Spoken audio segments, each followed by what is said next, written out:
Ever since I was a kid, I've been the G. If I was you, I would cut out my wrist. I'm so tired all over her body. আসসালামু আলাইকুম guys, welcome back to day 12। তো guys এখন বাজে 5:44।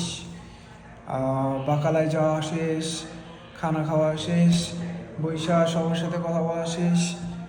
এখন আমার আজকের দিনটাও শেষ। এখন আমি যাব ফ্রেশ হয়ে, দেন ভিডিও এডিট করে আপলোড করে দেন।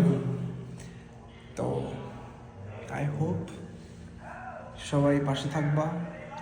আর তেমন কিছু বলার নাই, কারণ গাইস ভিডিও মানে আমার তো অলরেডি এমনি আমি সময় পাই না। নিজের 12 ঘন্টা 13 ঘন্টা ডিউটি শেষ করে দেন খাওয়া দাওয়া আরও সব কিছু শেষ করে এমনি সময় থাকে না। তারপরে ভিডিও করে ওইটারে এডিট কইরা প্রতিদিন ছাড়া একটু পেইন হয়ে যেতেছে গা, কিন্তু ব্যাপার না, আমার তো ছাড়তে হবে। তোমাদের ভালো লাগুক বা না লাগুক, জ্বালাইতে হবে না, ইচ্ছা মতো জ্বালাইতে হবে। তো গাইস ভালো থেকো, আল্লাহ হাফেজ।